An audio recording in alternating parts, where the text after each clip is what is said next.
بسم اللہ الرحمن الرحیم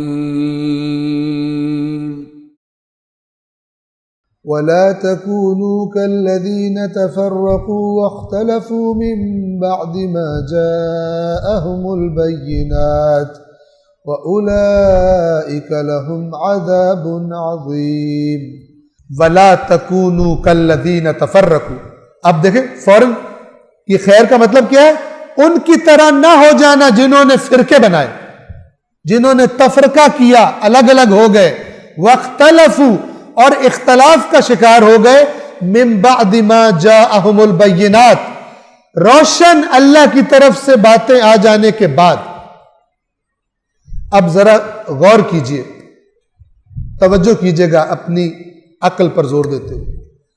اللہ مسلمانوں سے کہہ رہا ہے کہ تم ان کی طرح نہ ہونا جو تم سے پہلے جن کے پاس واضح باتیں آئی تھی، اور ان واضح باتوں کے آنے کے بعد انہوں نے پھر بھی تفرقہ اور اختلاف کیا. اور اس کی سبب پہلے قرآن بتا چکا، بغین بینہم، زیادتی کر کے، تجاوز کر کے، میرٹس کا، سٹینڈرڈز کا لحاظ نہ کر کے، جو اس کا حق نہیں تھا اس حق پر چڑھائی کر کے، اس سے یہ اختلاف پیدا ہوا.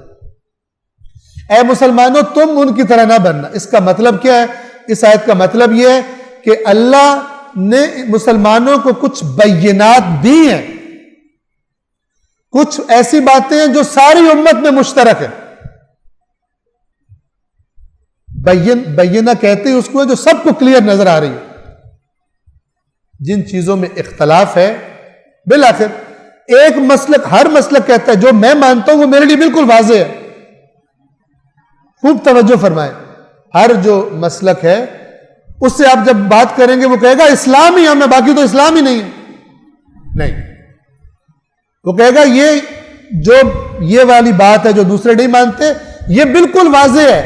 ایسا نہیں ہے. اگر بالکل واضح ہوتی، یاد رکھیے کوئی ایسا مسلمان نہیں ملے گا آپ کو جو کہے، جس کو بالکل واضح ہو جائے یہ خدا کا حکم ہے اور وہ کہے کہ میں اس کو نہیں مانتا. کوئی ہاتھ باندھنے والا اس لیے ہاتھ نہیں باندھتا کہ رسول پاک نے ہاتھ کھولنے کا حکم دیا میں ہاتھ باندھوں گا، یہ خارج ہے دین سے.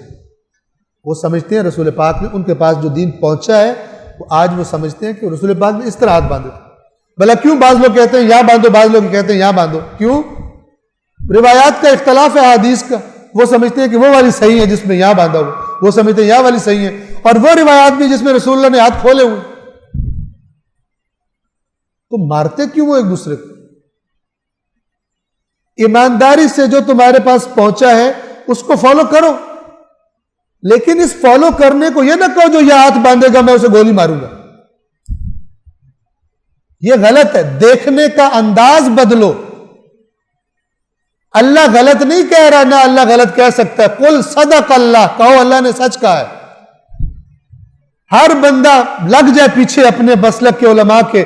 یہ جو اللہ کہتا ہے بینات آنے کے بعد، ان میں سے نہ ہونا جنہوں نے بینات کے بعد اختلاف کیا تھا.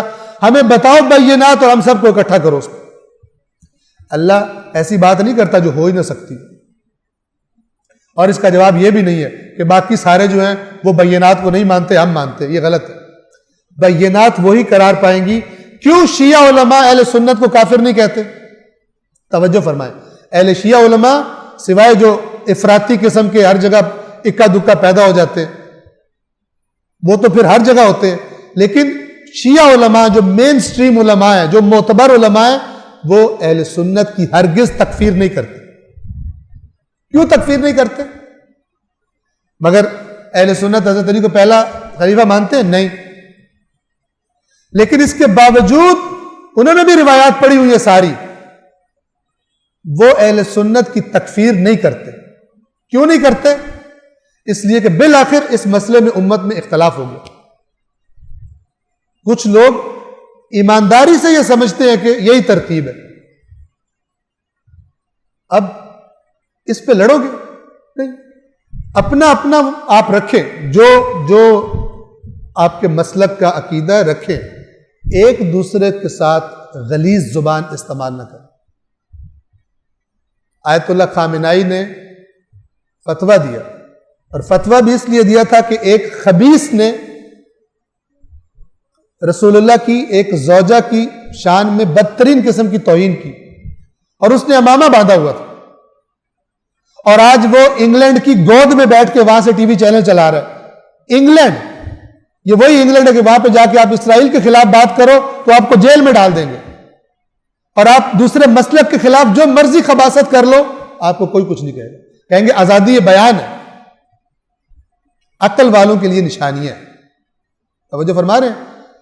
تو جس ملک میں اس نے وہ خباثت کی تھی، اس ملک کے شیعہ افراد نے آیت اللہ خامنائی سے استفتاء کیا، سوال کیا، جس کے جواب میں آیت اللہ خامنائی نے فتویٰ دیا اور فرمایا کہ اہل سنت کے مقدسات کی توہین کرنا حرام ہے، شرعاً حرام ہے. جو مرضی تعویلیں کرو، لگے رہو، لڑتے رہو، مرتے رہو، جو بویا جا رہا ہے وہی کٹے گا. لیکن جو قوم اپنے پہلے صحیح رہنما چنے کہ کس کو رہنما ہونے کا حق ہے، اور پھر اس کی بات کو فالو کرے، اپنی کھچڑی نہ پکائے، اپنی مسجد کے پیش امام سے پوچھے یہ جو آیت اللہ سیستانی نے کہا ہے آپ بتائیں ٹھیک تھا. تمہاری عقل ہے، تمہیں یہ بتائے گا کہ آیت اللہ سیستانی نے ٹھیک کہا یا غلط کہا؟ عقل کو پیٹو اپنی. آیت اللہ سیستانی کہاں بیٹھے ہوئے اور یہ کہاں بیٹھا ہوا؟ آیت اللہ سیستانی نے اس کے مقابلے میں بہت کچھ پڑھا ہوا ہے، لہذا بریک پہ پاؤں رکھو تھوڑے سے. تو انہوں نے کیا فرمایا کہ مقدسات اہل سنت کی توہین شرعاً حرام، اور یہ قرآن کا لب و لہجہ بالکل یہی ہے. قرآن نے بتوں کی توہین کرنے سے منع کیا مسلمانوں کو. آپ توجہ فرمائیں، اللہ کے مقابلے میں آنا بڑا جرم ہے یا مثلاً مولا علی کے مقابلے میں آنا بڑا جرم ہے؟ مثلاً اللہ کے مقابلے، جو کہے میں خدا کے مقابلے پر ہوں وہ زیادہ بڑا ہے، وہ زیادہ خطر. وہاں خدا فرما رہا ہے جن کو یہ اللہ کے علاوہ پکارتے ہیں انہیں گالی مت دو. اندھے ہو پھر بھی سمجھ نہیں آتا تم، کیونکہ جب گالی دی جائے گی اور کوئی ایک بھی حتیٰ کہ گالی دینے والا بھی اگر اس بات کا کہہ دے کہ اہل بیت کے اخلاق میں گالیاں شامل تھی، اہل بیت کے اخلاق میں گالیاں شامل تھی، کوئی آ کے بتا دے. بڑا خبیث ہوگا جو یہ جھوٹ بولے گا، اس لیے کہ اہل بیت کے اخلاق رسول اللہ کے اخلاق ہے. آپ تصور کر سکتے ہیں رسول اللہ یا اہل بیت گالیاں دیتے ہو؟ تو جو وہ خود نہیں کرتے وہ شیعوں سے کہیں گے تم گالیاں دو. سمجھے اس بات کو، تاریخ اسلام میں گالیاں دینا اور برا بھلا کہلوانا سب سے پہلے امیر شام نے شروع کروایا تھا مولا علی کے خلاف، رسول اللہ کے بھائی کے خلاف. یہ شیعہ بھی سمجھے اور اہل سنت بھی سمجھے، سب سے پہلے اسلام میں یہ برا بھلا ممبروں سے گالیاں گلوچ کس کی سنت ہے؟ یہ اس کی سنت پہ چل رہے ہیں، علی کی سنت پہ نہیں چل رہے. علی کی سنت آپ دیکھ لیں، جنگ جمل میں کیا سنت ہے علی کی؟ جنگ کرنے آئے ہیں، مولا علی نے کھڑا کر کے جو ہارے تھے ان کو گالیاں نکالی تھی، ان کو کہا تھا لعنت ہو تمہاری شکلوں پر. تاریخ نے جو جملہ کوٹ کیا ہے نا وہ یہ ہے، اخواننا بغوا علینا، ہمارے بھائی ہیں ہمارے پر بغاوت کر دی. علی قرآن کے ساتھ ہے. صدق اللہ العلی العظیم.